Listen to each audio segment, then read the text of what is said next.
مطمئنم حتی تصورش رو هم نمیتونید بکنید که ابعاد قبر حضرت حوا چقدره.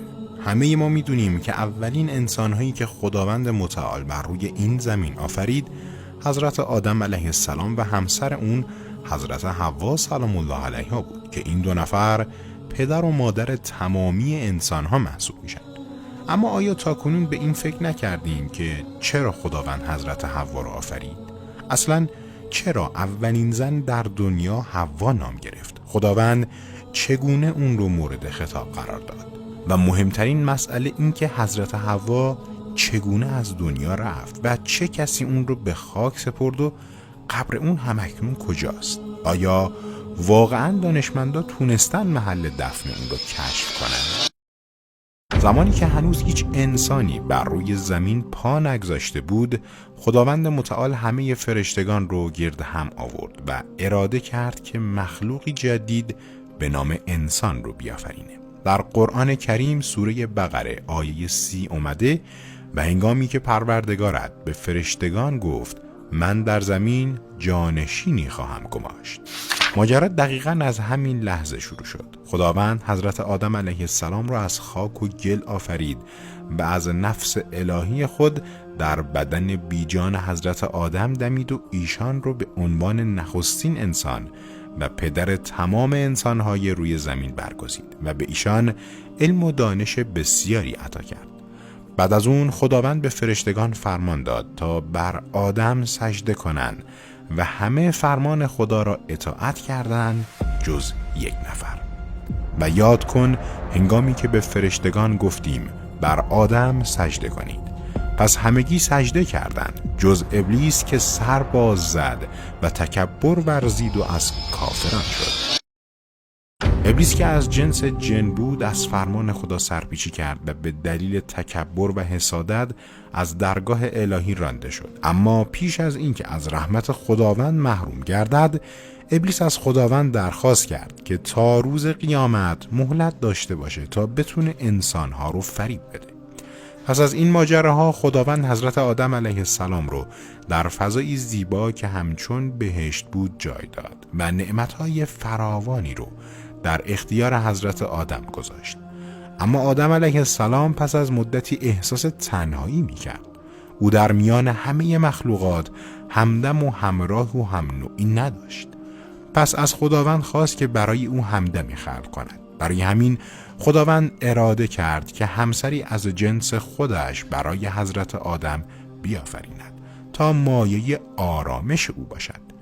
طبق روایات اسلامی خداوند حضرت حوا سلام الله علیها رو از یکی از دنده های حضرت آدم علیه السلام در زمانی که حضرت آدم خواب بود آفرید. حتما براتون عجیبه که چطور میشه حضرت حوا از دنده حضرت آدم خلق شده باشه.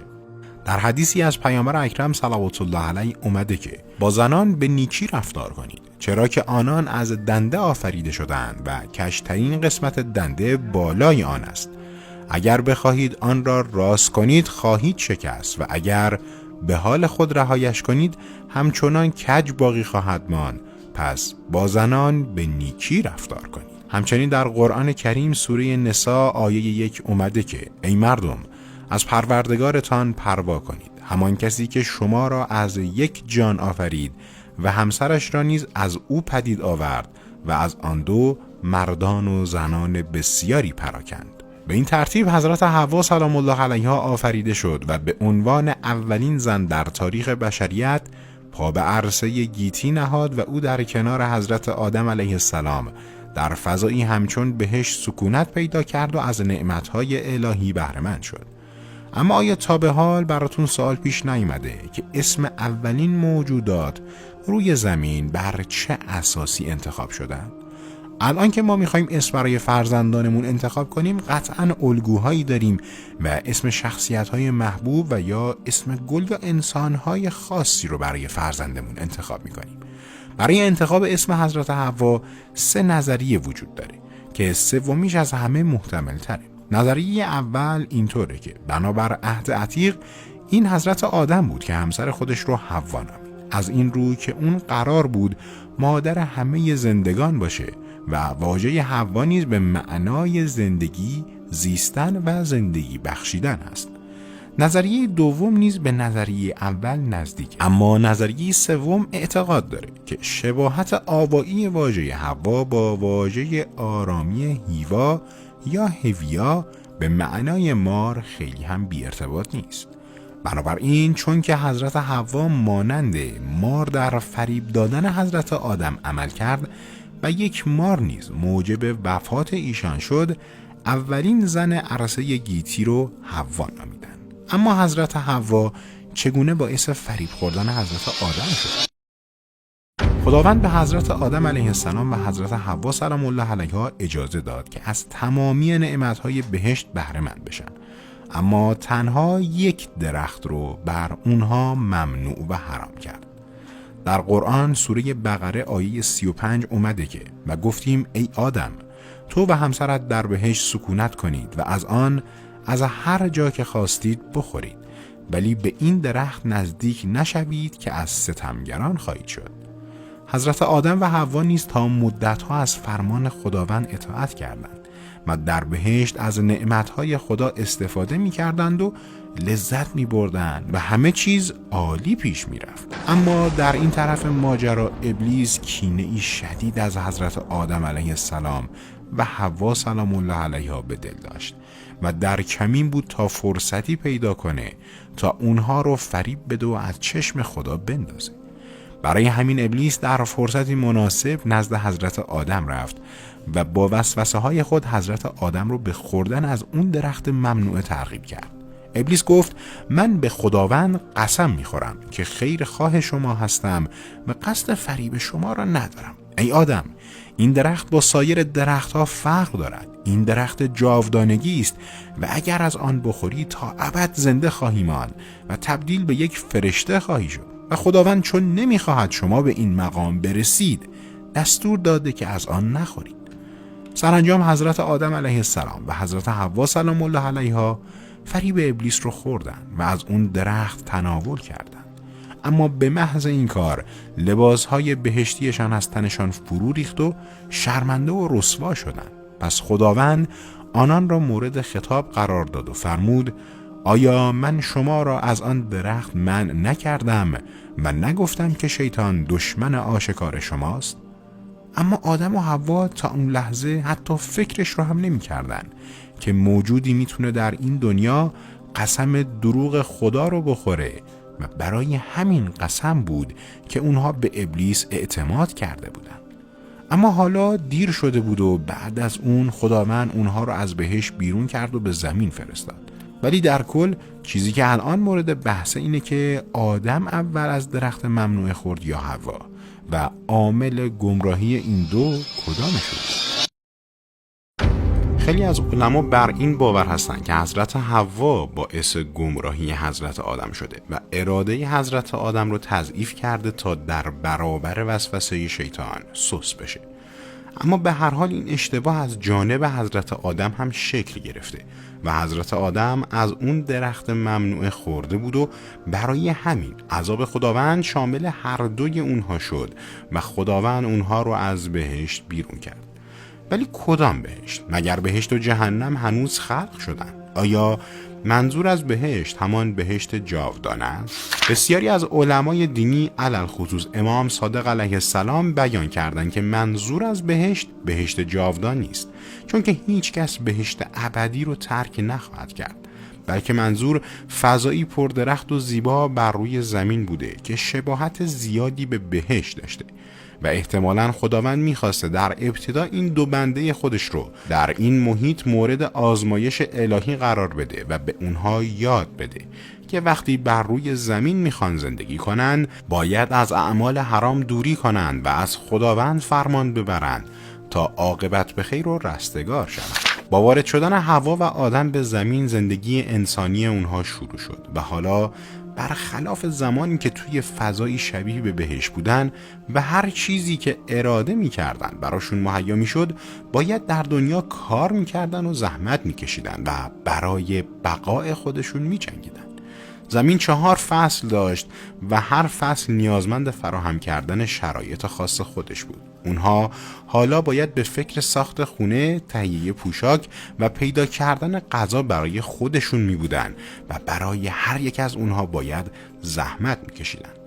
بنابر روایتی از امام صادق علیه السلام وقتی که آدم به زمین نازل شد با خود 120 شاخه و نهال درخت آورد. 40 تا از اونها میوه‌ای داشتن که هم داخلش و هم خارجش قابل خوردن بود و 40 تا از اونها داخلش خوردنی و خارجش دورافکندنی بود و 40 تای دیگر بیرون اونها خوردنی و داخلش دورافکندنی بود. و همچنین حضرت آدم خورجینی به همراه داشت که در اون دانه و بذر همه گیاهان وجود داشت. خیلی طول نکشید که آدم و حوا بر روی زمین شروع به کشت و کشاورزی کردند تا بتونن غذایی برای خودشون فراهم کنن. آدم علیه السلام بعد از اون که از بهشت تنزل پیدا کرد و به زمین اومد، میل فراوانی به میوه های بهشتی پیدا کرده بود. پس خداوند 2 نهال انگور برای حضرت آدم نازل فرمود و حضرت آدم اونها رو کاشت و وقتی که برگ و ثمر داد و میوه هاش رسید، ابلیس اومد و گرداگرد اون نهال رو دیواری کشید. آدم گفت ای ابلیس نفرین شده، اینها متعلق به تو نیست، چرا این کار رو انجام دادی؟ ابلیس گفت اینها متعلق به من است. آدم گفت تو دروغ میگویی. بنابر روایات کار به مشاجره رسید. برای همین اونها توافق کردند که روح القدس رو میان خودشون حکم قرار بدن و آنگاه آدم ماجرا رو برای اون ملک مقرب تعریف کرد. روح القدس ابتدا شعله‌ای از آتش رو گرفت و اون رو به سوی 2 نهال پرتاب کرد. شاخه‌های اونها آتش گرفتن تا اونجایی که آدم و ابلیس هر دو گمان می‌کردن که چیزی از اونها باقی نمونده و همه اونها سوخته. اما آتش به امر خدا فقط 2/3 از اون 2 درخت رو سوزانید و 1/3 اون باقی موند. آن وقت روح القدس گفت آن مقداری که سوخت سهم ابلیس بود و آنچه باقی مانده سهم آدم است. همچنین در سوره اعراف آیه 26 آمده است ای فرزندان آدم، ما لباسی که شرمگاهتان را می پوشاند و لباسی فاخر و گران که مایه زینت و جمال است برای شما نازل کردیم و لباس تقوا که انسان را از آلودگی های ظاهر و باطن باز می دارد بهتر است و این لباس که با استفاده از آن انسان به سعادت ابدی می رسد از نشانه های خداست. باشد که متذکر این حقیقت شوی. بر اساس همین آیه خیلی اعتقاد دارند که خداوند از بهشت بر حضرت آدم و حوا نیز پنبه نازل کرده و به اونها علم ریسندگی رو یاد داده تا برای خودشون لباس بدوزن. اما راجع به علم ریسندگی باید بگیم که حقیقت این موضوع رو خدا بهتر می‌دونه. سالها از زندگی حضرت آدم و حوا بر روی زمین می‌گذشت و حالا اونها صاحب چند فرزند شده بودند و پسران و دختران اونها بزرگ شده بودند. بعد از گذشت ماجراهای بسیاری در آخر حضرت آدم بعد از عمری طولانی از دنیا رفت و ملائکه فرود اومدن و ایشون رو قدس دادن و سپس دفن کردند.